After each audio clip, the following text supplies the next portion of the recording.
Well, John, thank you so much for joining us on Talk of the Town. I'm stoked to have you. Congratulations on Barstool Therapy Part 1. Let's talk a little bit about this album. What were you kind of walking through the story that you want to tell with this? Well, I've been a traditional country artist I've been putting out music for 15 years now. My first record came out in 2010. So I've always been an artist that I live in that world. So traditional country music is my thing. Yeah. Some of my other records, I think, lean towards the modern side of traditional country. Mm-hmm. This album has definitely, I've kind of dug into some of my earliest influences, and Barstool Therapy is, as a collection of songs, I think kind of explores the Merle Haggard end of things for me and the Hank Jr. end of things. So it's really kind of a return to some really classic sounds. My producer, Dave Brainerd, that is his forte. Mm-hmm. So it was really a lot of fun to work on this record together with him. I mean, it kind of is a bit of an emotional album, I'll say. Just from when I was listening to it, I feel like there's a lot going on in here. When you've been in the music industry for this long, is it ever a challenge to still be this vulnerable and this open in your music? Because, I mean, you've been doing this for a while. You've been vulnerable in previous songs. Yeah. I'm just always curious about that. Well, I think really that tends to be the goal for me on most records, and really the hardest thing for me to do. So, I also grew up on a lot of George Strait stuff. So some of my earlier songs, I think, I was really influenced on just really great feel-good country songs, and being able to show people more of, really who I am is really been the hardest thing for me to do. So every record I try to go there, and I think I'm getting more comfortable in my own skin. So there's probably more of that in this album. Just trying to, be as real as I can in these songs, and sort of dive down into some more personal themes, I think has really been my goal with this record. Mm-hmm. And I know it's never like about the numbers, but like looking at your Spotify, I mean, million streams here, million streams there, tossing around. Yeah. Is there a song that you think from this part 1 that's really gonna like pop off, or that you think people will really be attracted to in the whole lineup? So that's always been, I'm the worst at that. So predicting. Predicting. When I pick singles, my team is like, okay, this one's not gonna go well. That's really tough, and I feel like when I choose to sort of, the ones that I think are gonna do well, I'm always surprised that it's something else. Mm-hmm. And so I feel like that's a very common theme. For sure. They're like, I did not expect to do this one. I think in today's world right now, in the genre of country music, there's a big leaning towards, really classic sounding stuff. Mm-hmm. So there's a few songs on the record, like I Don't Drink Anymore. I feel like we're seeing some really early reactions to that. Mm-hmm. It is a drinking ballad, and I think people are really into, there's an emo side of country music that's happening right now as well. So I would say that song in early listens would have the potential to catch on for sure. And then I always like to go kind of through the flow of an album, because a lot of people listen to projects top to bottom. What was your guys' thought process when you were putting this together? Why did you want to start out with The Older I Get? And kind of, was that a tone set, or why the flow of it as it is? Yeah, so I think, and we talked a little bit about Dave Brainerd. Dave is a mainstay here in Nashville, and produced Jamie Johnson and Jared Neiman, and he's had a lot of success in town. And Dave's actually really good at sequencing records. We talked about that a lot, and that's an ongoing process with us as we're kind of rolling out more music next year. But it was definitely a tone thing for this first part of the record, and I think The Older I Get kind of is a bit of a theme song for Barstool. One of my favorite old records is Back to the Barrooms by Merle Haggard. Mm-hmm.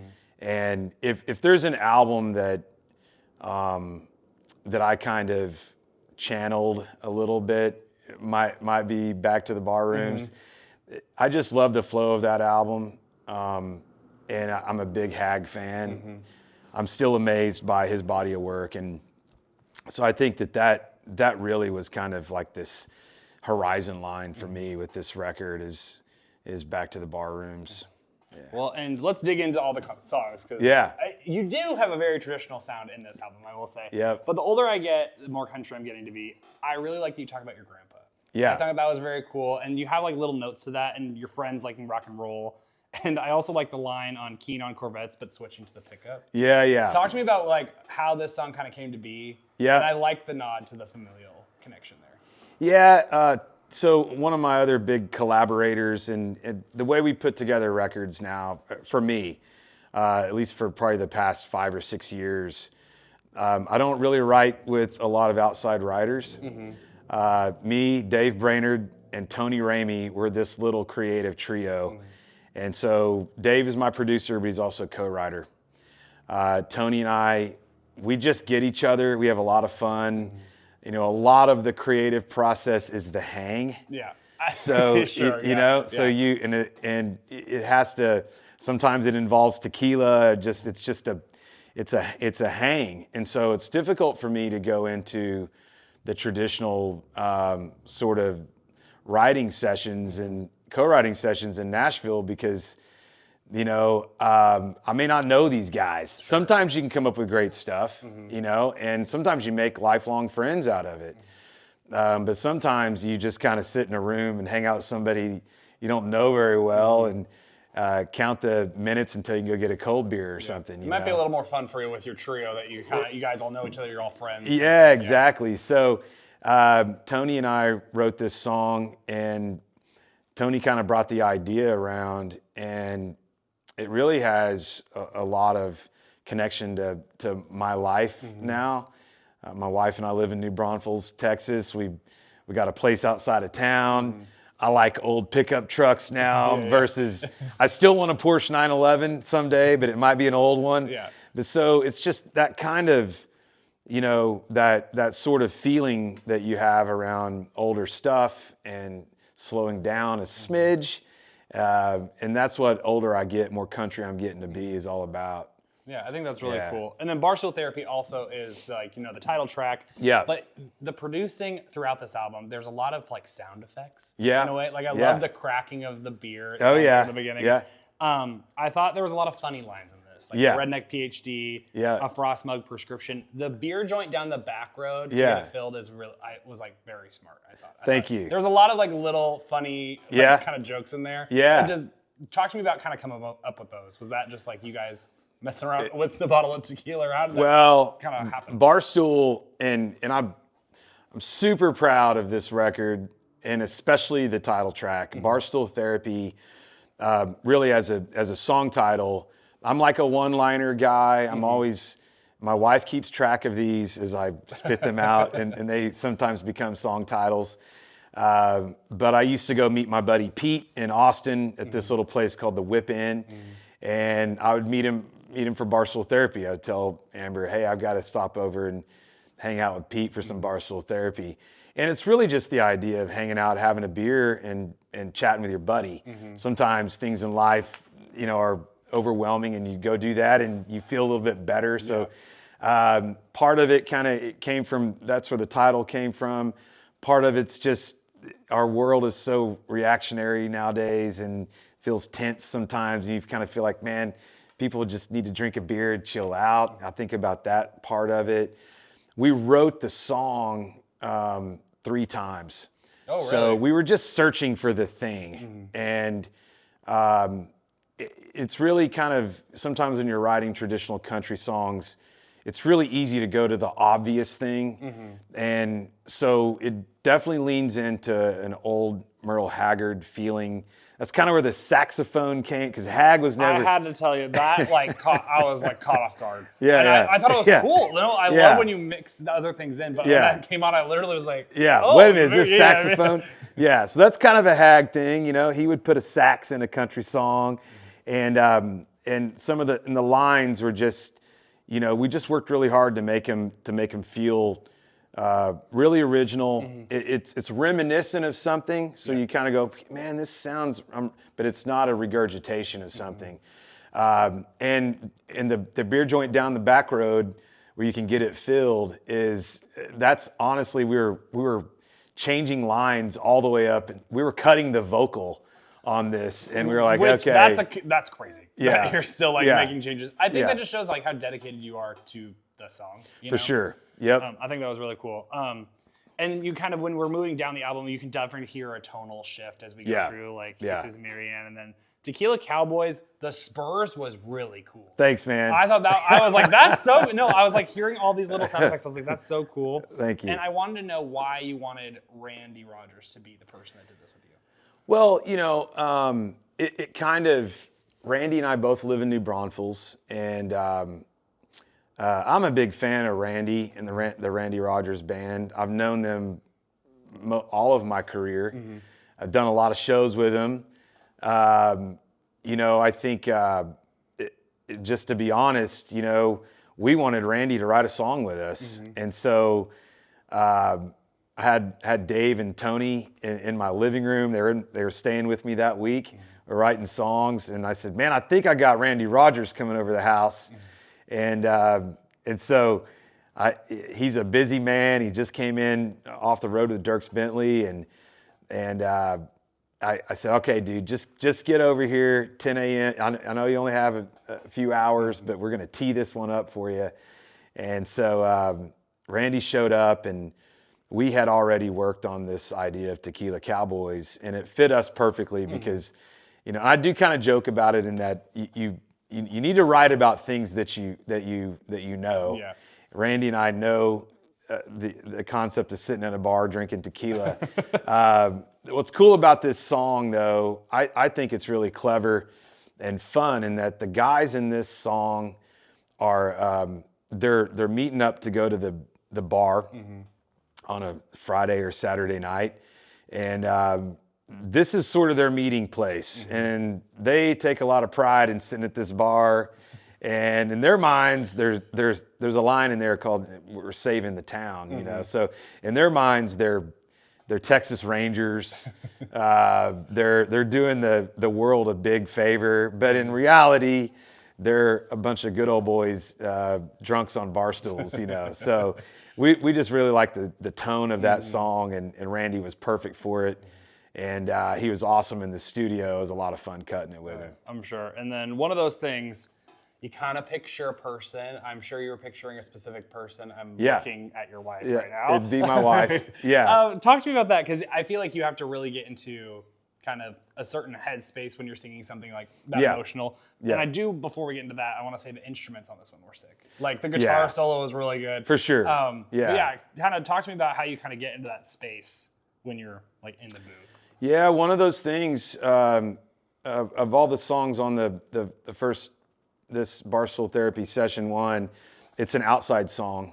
And I just love the lyric on it. Amber has known about this song for a lot of years too. And so she was instrumental in me recording this song. So it's a great love song. It describes some really sort of, I guess, Americana concepts and some things that are very simple.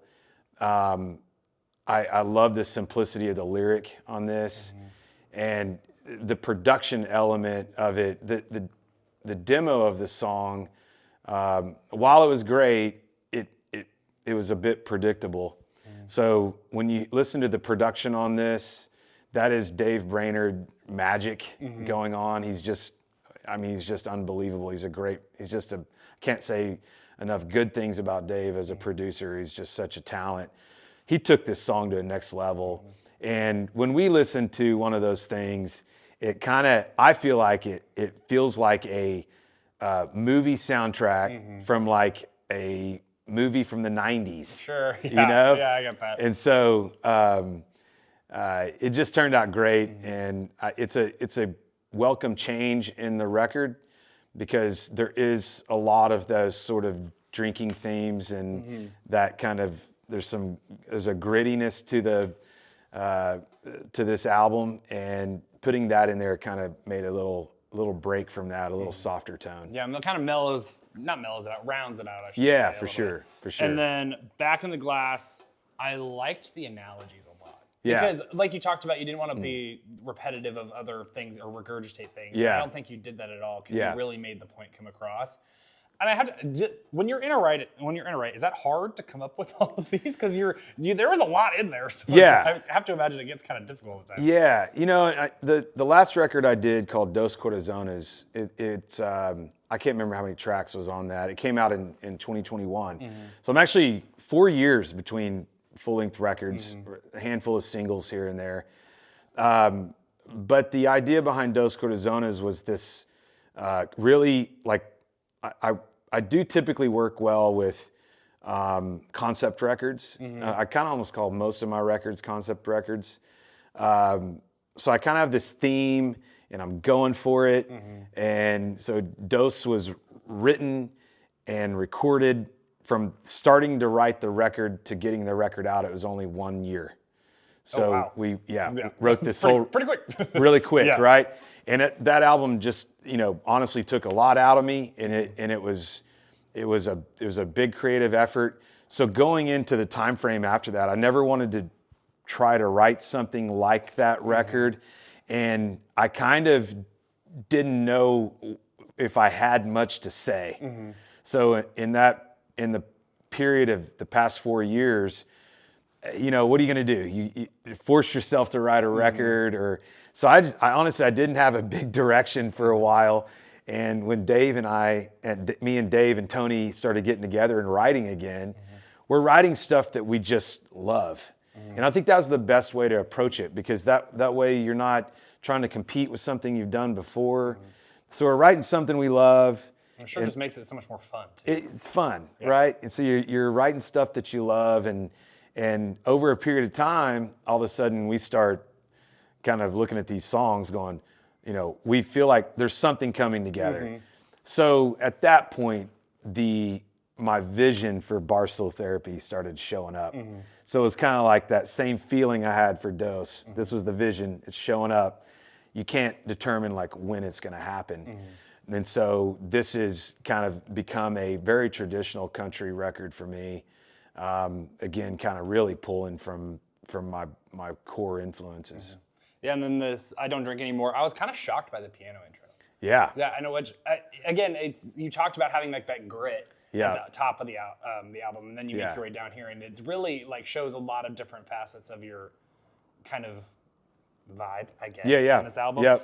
So I think this makes sense why you call it Barstool Therapy. Yeah. Because I'm like, you are experiencing like, the highs and the lows that you could experience when you're drinking with a buddy or something. 100%. So I thought that was cool. And then the sound effects again in the last song with the seagulls. I was like, man, you guys are really painting a picture. Thank you for listening, man. I really appreciate that. I like to be detailed with it. I just all around, I think that was very cool, and you can tell that it's very cohesive. Yeah. And it makes sense now that I know that it was with kind of a trio of you kind of putting this together. Yeah, for sure. Wherever the Wind Blows is, there's a few things that came about for this song, and I've had a lot of different experiences in life. So some artists, and sometimes I'm envious of this, but some artists move to Nashville when they're 18 and they start working on this thing. And I kind of had a really roundabout way of getting to Nashville and to create a country music career. So, I went to college in Colorado and had a lot of interest. Initially graduated college with a finance degree and moved to Chicago and worked. Wow, your lore is crazy. So I worked in the oil business. So part of me wanted to be a Wall Street trader, and part of me, when I was in Colorado, I could have stayed there and been a fly fishing guide, and I thought about moving to Montana one time and being, we're just working a ranch for the rest of my life, and so I've just had a lot of these interests, and that's Wherever the Wind Blows comes from. Talking all of those things in that song are my passions and my life experiences wrapped into one song. And so it's really kind of cool to wrap that first part of the record up with it. Mm-hmm. And speaking of passions, you also have, if you're not busy enough, you also have a tequila brand. Yep. Tell me about why you wanted to start this on top of everything else that you're doing. You're not busy enough. Yeah, exactly. Well, I'll say this. A lot of times when you get into ventures in life, you don't totally analyze what it's going to be like. Sure. So let's just say I kind of maybe I thought the tequila business would be easier than it really is.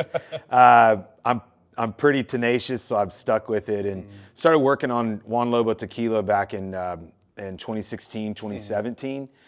And so it's been a long project then. It really has been. Yeah. The brand has been out in the market for 5 going on 6 years. We launched in late 2019 in Texas, but of course the pandemic kind of set back the business, and so we're on a great path right now, growing the brand. Same thing with this brand. I mean, I've been really completely neck deep in the actual building of the company, the way the brand looks. It took me a lot of drinking tequila and meeting producers and distillers in the tequila world to decide who I want to work with.